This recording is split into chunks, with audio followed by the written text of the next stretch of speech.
Emperor the Eternal had ruled the draconic hegemony for 4,000 years. His empire spread across 17 star systems. Billions of beings lived under his shadow. He had survived wars, assassinations, and the Great Void incursion that had nearly destroyed half the galaxy. He was ancient. He was powerful. And on this particular morning, he was watching a human servant pour his tea. The human was a young woman named. She had been assigned to his personal chambers 3 months ago. This was considered a great honor for a member of a vassal species. Humans had only joined the hegemony 12 years ago, when draconic warships had appeared in Earth's solar system. There had been no war. Humans had looked at the massive ships, looked at the 12-foot-tall scaled warriors inside them, and had chosen survival over pride.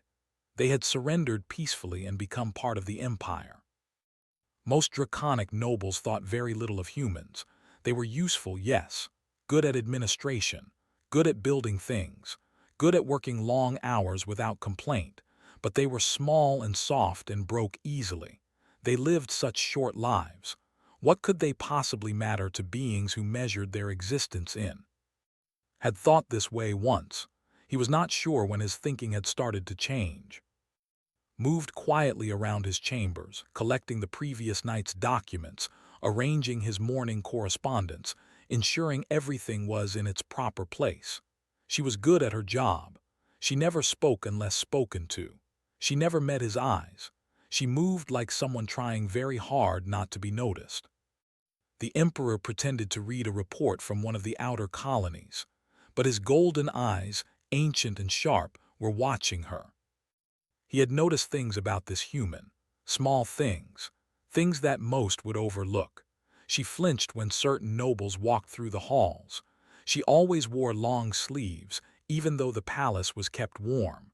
She moved with careful precision, like someone who was managing pain and did not want anyone to know. This morning, she reached across his desk to place a data tablet near his hand. Her sleeve rode up her arm. Saw the bruises. They were dark purple and ugly, spread across her forearm like a map of suffering. Some were fresh. Others were older, turning yellow at the edges, and the shape of them was unmistakable. They were finger-shaped. Someone had grabbed her. Someone had hurt her. Noticed him looking. For just a moment her eyes met his. He saw fear there, deep, terrible fear. Then she pulled her sleeve down quickly and stepped back, her head bowed. "Will there be anything else, Your Majesty?" she asked. Her voice was steady. She had practice at keeping it steady. "No," said, "you may go." She left quickly, and the emperor sat alone in his chambers, staring at the place where she had stood. 4,000 years. He had lived 4,000 years. He had seen empires rise and fall. He had watched stars die. He had held the fate of billions in his clawed hands, and somehow in all that time he had stopped seeing the small things, the quiet sufferings, the invisible wounds. When had his empire become a place where servants were beaten and afraid? When had he allowed this to happen under his own roof? He thought about calling her back. He thought about demanding answers. But he had seen her fear, and he understood something about humans that many of his kind did not. They had been conquered. They had no power, no rights, no voice. If he demanded answers, she would tell him whatever she thought he wanted to hear. She would not tell him the truth. He needed to find the truth another way. Pressed a button on his desk. A hidden door opened in the wall and a figure stepped through. She was draconic like him, but smaller, sleeker. Her scales were dark gray, almost black, and her left eye had been replaced with a glowing red cybernetic implant. Her name was, and she was the Emperor's personal intelligence operative. She answered only to him. She knew secrets that could destroy noble houses. And she was very, very good at finding things that others wanted to keep hidden. "You summon me, Your Majesty," she said, bowing her head. "The human who serves in my chambers," said. "Her name is, I want to know everything about her, where she came from, who she has contact with, and most importantly, I want to know who has been hurting her." His organic eye narrowed slightly. This was an unusual request. The Emperor had never shown interest in a human servant before, but she did not question him. She never questioned him. "It will be done," she said. "How quickly do you need this information?" "Quickly," said, "and this investigation is to remain completely secret. No one is to know that I have ordered it. No one." "Understood, Your Majesty." She disappeared back through the hidden door and was alone again. He stood and walked to the great window that overlooked the capital city. Millions of beings lived down there, draconic and otherwise. Humans, too, working in offices and factories and homes, serving their new masters as best they could. He had always told himself that the hegemony was a force for order in a chaotic galaxy, that the species they conquered were better off under draconic rule, that he was a just emperor who cared for all his subjects. But did he really? He thought about Bruises. He thought about her fear. He thought about all the humans in his empire, small and soft and easily broken, living under the rule of beings who saw them as barely more than useful animals. What else was happening that he did not see? What other cruelties were being committed in his name, in his palace, under his very nose? The cold feeling in his chest grew stronger. It was not anger, not yet. It was something older, something deeper. It was the feeling of a ruler who was beginning to suspect that he had failed in his most basic duty. Protection. He had sworn 4,000 years ago to protect all who lived under his rule. It was the first law of the hegemony, written in the ancient texts, carved into the stones of the palace itself. The strong protect the weak. The powerful guard the powerless. When had he forgotten? Stood at the window for a long time, watching the sun move across the sky, waiting for it to return with answers. And deep in his ancient heart, something was beginning to wake, something that those who had hurt would come to fear very much. The dragon was paying attention now. And the dragon was not pleased. Was the best intelligence operative in the empire. She had uncovered plots against the throne. She had found traitors hiding in the highest levels of government. She had brought down noble houses with nothing but information and patience. But this investigation was different. It was personal. The emperor had never asked her to investigate a human before. He had never shown concern for a servant. Something had changed in him and did not know what it meant. But she did not need to understand. She only needed to obey. She began her work in the palace records, had been assigned to the imperial chambers from the household of Lord, a minor noble from one of the outer system colonies. This was strange. Servants for the emperor's personal chambers usually came from much higher-ranking houses.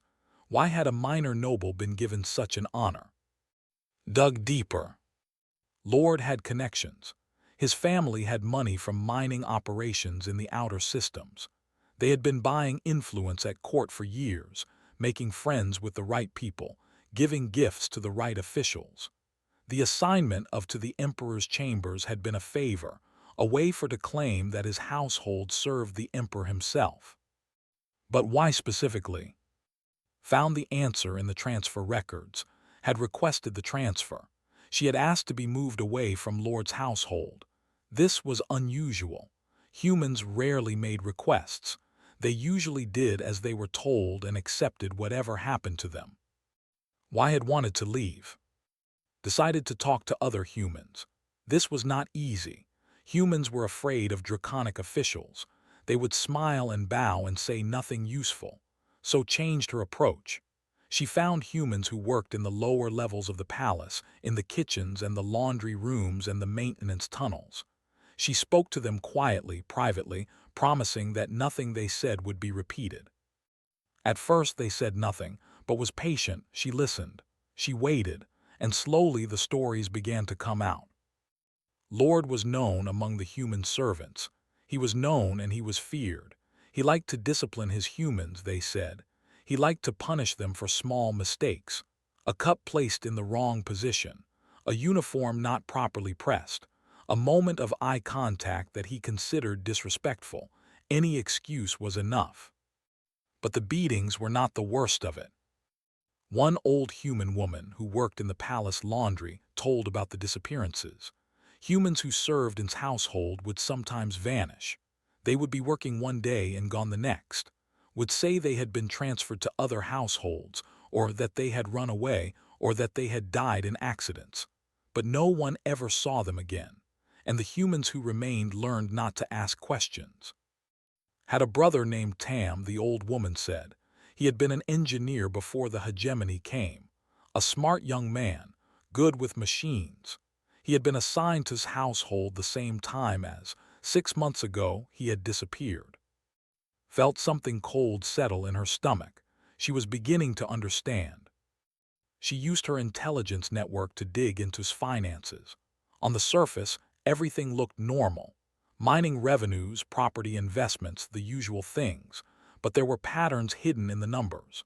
Large sums of money moving through shell companies, payments to businesses that did not seem to exist, and connections to a name that made scales prickle with unease. The Crimson Circuit. Every intelligence operative knew about the Crimson Circuit. It was an underground network that operated in the dark spaces of the Empire. They ran illegal gambling operations, sold forbidden substances, and organized fights. Not fights between animals or machines. Fights between people. Sentient beings, forced to battle each other for the entertainment of wealthy criminals. The Crimson Circuit paid well for fighters. They preferred species that were strong enough to put on a good show, but not so valuable that anyone would come looking for them. Species like humans worked through the night, following the money, tracing the connections. By morning, she had the full picture. Lord was not just beating his human servants, he was selling them.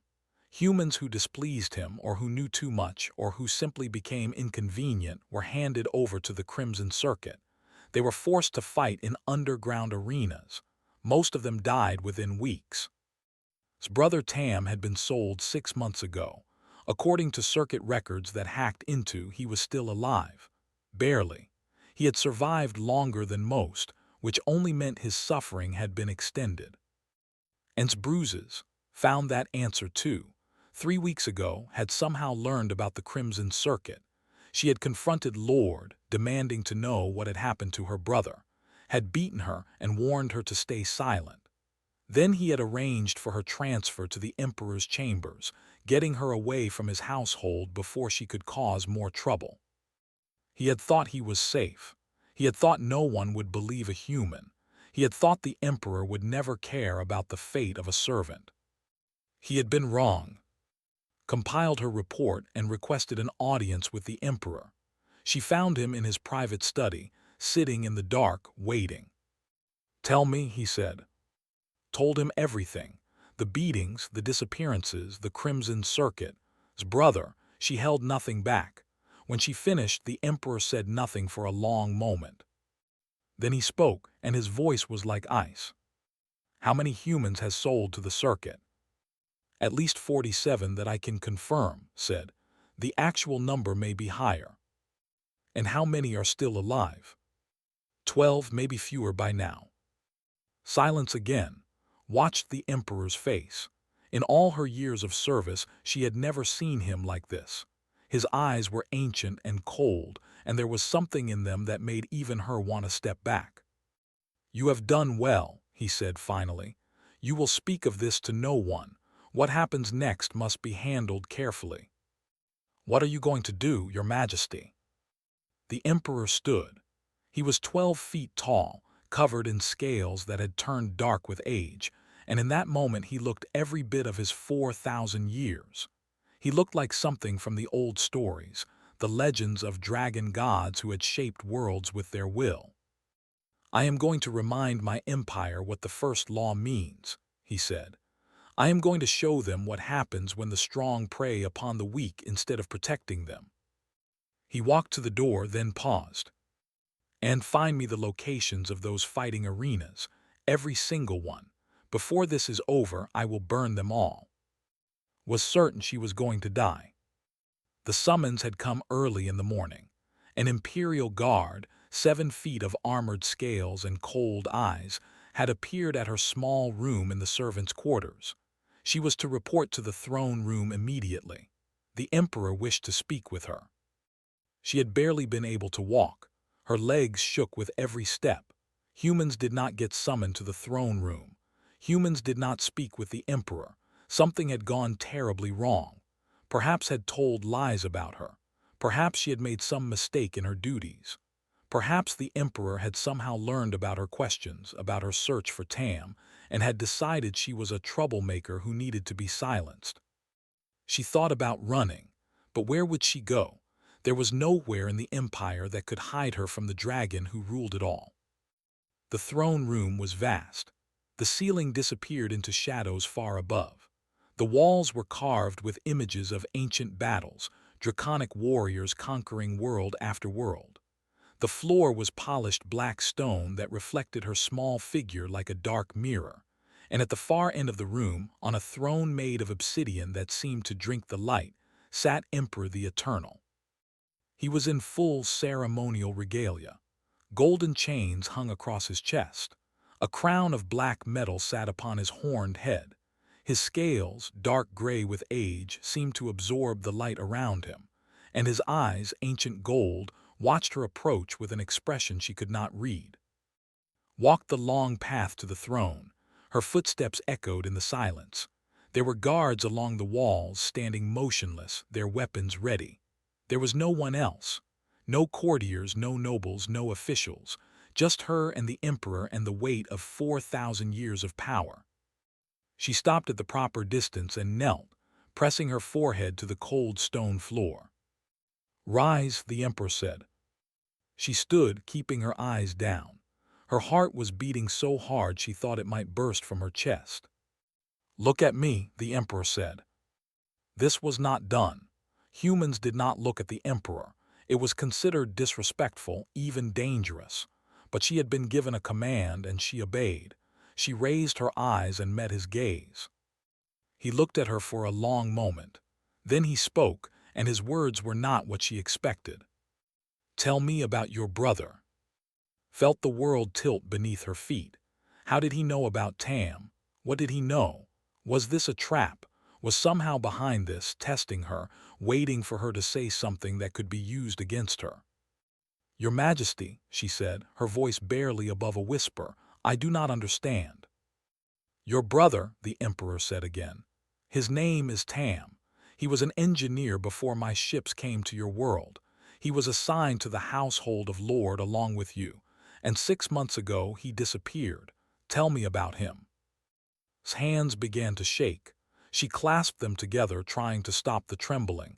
The Emperor knew, he knew everything, and she had no idea what he wanted from her. "Your Majesty," she said, "I am not sure what I am permitted to say." "You are permitted to say anything," the Emperor said. "I am asking you to tell me the truth about your brother, about what happened to him, about Lord," he paused, "about the bruises on your arms." Felt tears building behind her eyes. She fought them back. Crying in front of the Emperor would be weakness, and weakness was dangerous. But the tears came anyway, sliding down her cheeks despite her efforts to stop them. "I am not asking to punish you," the Emperor said, and his voice was strangely gentle. "I am asking because I want to understand, because I want to help if I can." Help, the word was foreign, the idea was impossible. Why would the Emperor of the Draconic hegemony want to help a human servant? It made no sense. And yet he was asking. He was waiting. And something in his ancient eyes made her believe, against all reason, that he meant what he said. So she told him. She told him about Tam, her younger brother, who had been so excited about working with alien technology. She told him about the fear that grew as she watched discipline his human servants for the smallest mistakes.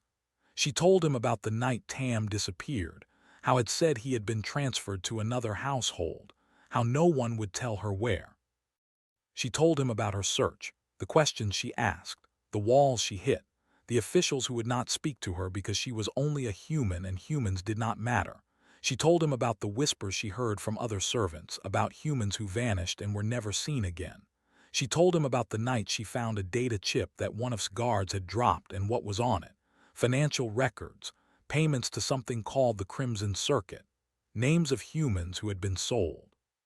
She told him about confronting, about his rage, about the beating that followed, his clawed hands gripping her arms, his voice promising that if she ever spoke of this again, she would join her brother. When she finished, she was weeping openly, her body shaking with sobs she could no longer control.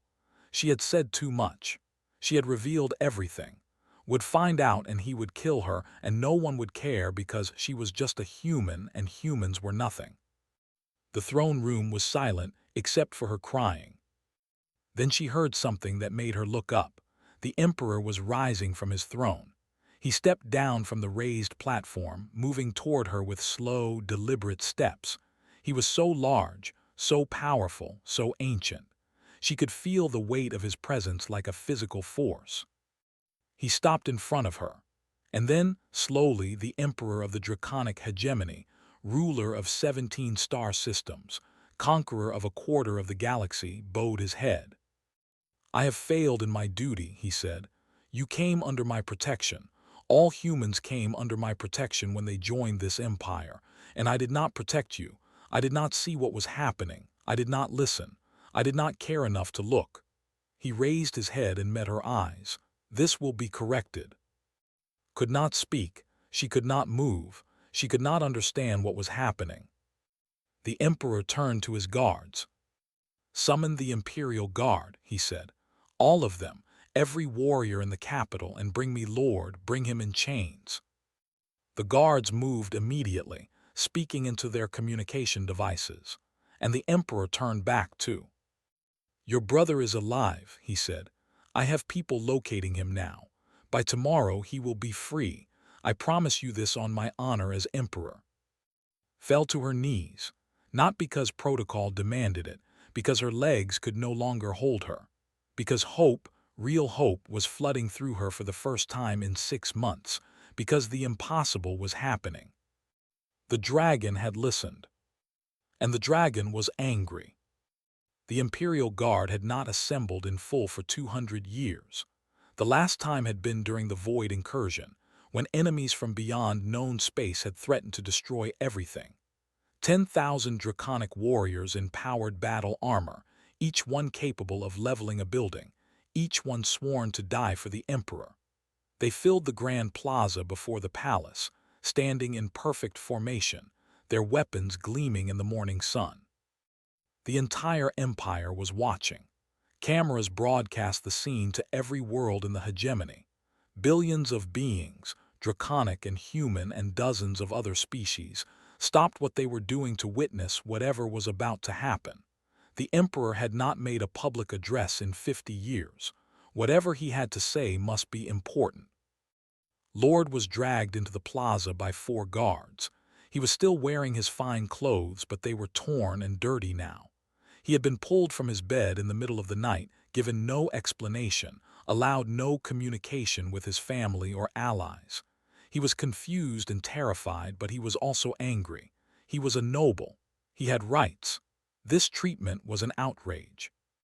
The guards forced him to his knees before the throne that had been set up in the center of the plaza. Above him, Emperor sat in full ceremonial armor, looking down with eyes that held no mercy. "What is the meaning of this?" demanded. His voice was loud, meant to show confidence, but there was a tremor in it. "I am a lord of the hegemony. I demand to know why I have been treated like a common criminal." The emperor raised one clawed hand. The plaza fell silent. Even the wind seemed to stop. "Lord of the outer mining colonies," the emperor said. His voice was carried by speakers to every corner of the plaza and broadcast to every world.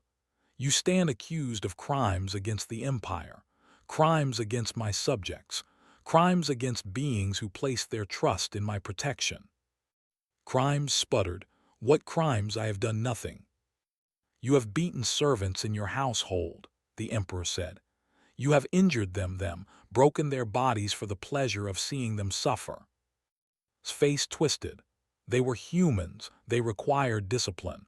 This is not a crime, it is proper management of inferior species." A murmur ran through the crowd. Some of the draconic nobles nodded in agreement. Humans were servants. Disciplining them was normal. What was the Emperor doing? But was not finished. You have sold human beings to the criminal organization known as the Crimson Circuit, he continued. You have condemned them to fight and die in illegal combat arenas for the entertainment of criminals. You have murdered my subjects for profit. The murmur became a roar. This was different. This was serious. Dealing with the Crimson Circuit was illegal for anyone, noble or common, and selling sentient beings. This was a violation of ancient laws, laws that had existed since the founding of the hegemony. His face went pale. "This is lies," he shouted. "Who told you these things? It was that human girl, was it not? She is a liar. She is trying to destroy me because I disciplined her as she deserved." "I have evidence," the Emperor said calmly. "Financial records, testimony from survivors, the locations of the arenas where my subjects were forced to fight." He paused. "As we speak, the Imperial Guard is raiding those arenas. The humans who survive are being rescued. The criminals who ran them are being arrested, and the records they kept are being added to the evidence against you." Began to shake. His confidence was crumbling. He looked around desperately, searching for allies, for anyone who might help him.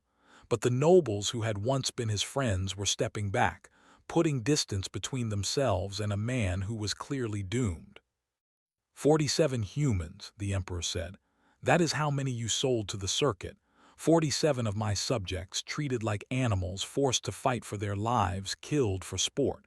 23 of them are dead. The rest bear scars they will carry forever." His voice hardened. "You will answer for every single one." "They were just humans," screamed. The last of his composure was gone. "They are nothing. They are a conquered species. They exist to serve us. Why do you care what happens to them?" The Emperor stood. He rose from his throne and descended the steps until he stood directly in front of 12 feet of ancient power, looking down at the trembling noble with eyes that had seen empires rise and fall. "They are mine," he said. His voice was quiet now, but it carried across the silent plaza like thunder. "Every being in this empire is under my protection.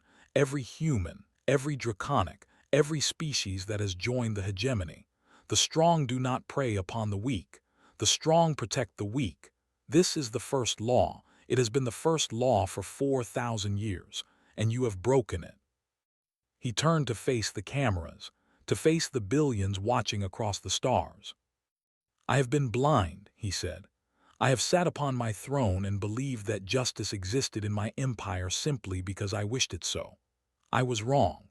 While I looked away, creatures like preyed upon those who could not defend themselves. While I concerned myself with wars and politics, my subjects suffered in silence, too afraid to speak, too powerless to act."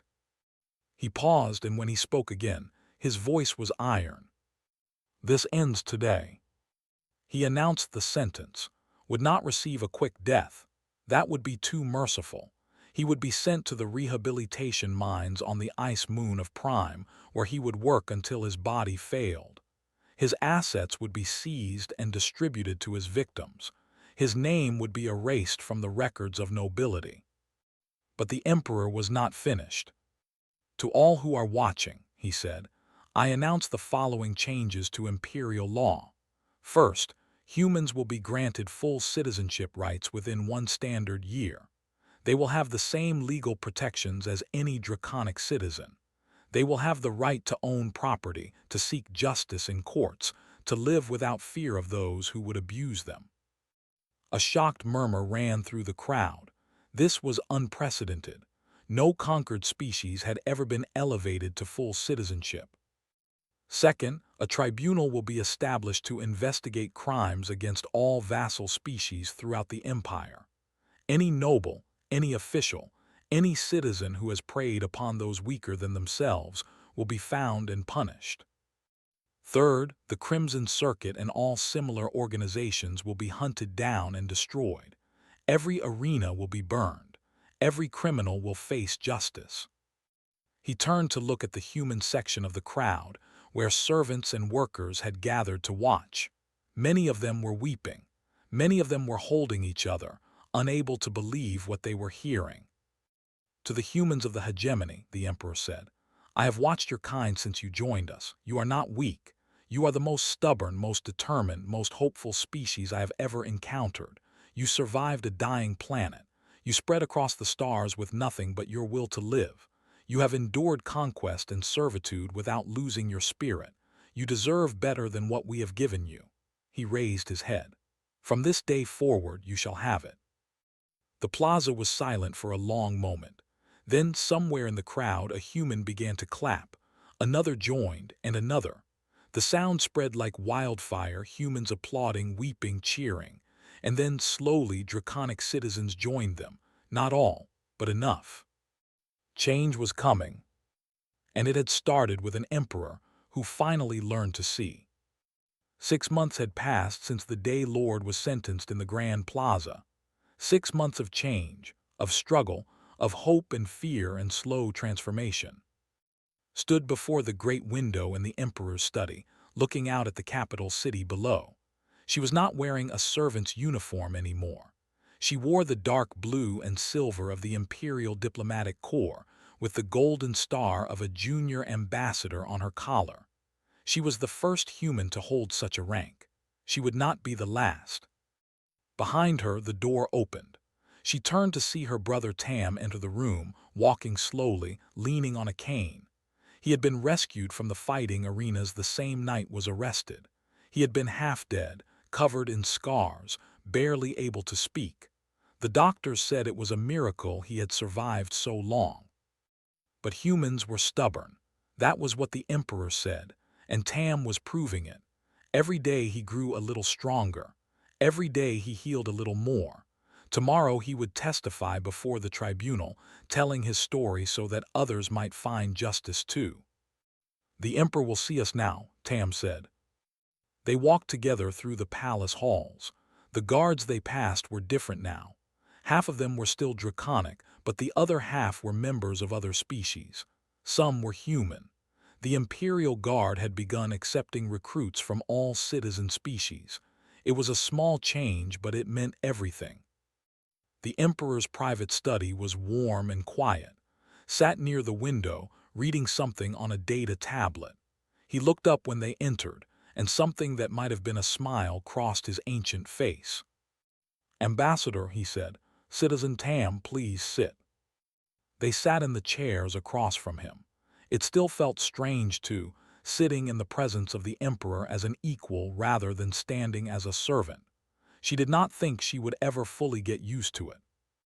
"The tribunal has completed its review of the outer colony cases," the Emperor said. 43 nobles have been charged with crimes against human citizens. 31 have already confessed in exchange for reduced sentences.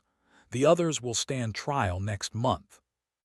Nodded, she had been following the tribunal's work closely. Every day brought new revelations, new horrors uncovered, new justice delivered. It was painful to hear the stories, but it was also healing. For the first time, humans in the hegemony could speak about what had happened to them and know that someone was listening. "The citizenship transition is proceeding as planned," the Emperor continued. "As of next month, all humans in the hegemony will have full legal rights. There has been resistance from some noble houses, but they are learning to accept the new reality." His eyes glittered. "Some are learning faster than others." Had heard about the resistance. 3 months ago, a group of nobles had attempted to overthrow the Emperor, claiming he had been corrupted by human influence and was destroying the natural order of the hegemony. The Imperial Guard had crushed the rebellion in less than a day. The leaders were now working in the same minds as. "I have a question for you," the Emperor said, looking at. "Something I have been wondering for these many months." "Ask your Majesty." "You could have stayed silent," he said. "When I asked about your brother, you could have said nothing. You could have protected yourself, accepted your fate, survived as so many others have survived by keeping their heads down and their mouths closed. But you did not. You told me the truth. You trusted me when you had no reason to trust me." He leaned forward slightly. "Why?" Thought about the question. She had thought about it many times over the past months, trying to understand her own decision. "Because you asked," she said finally.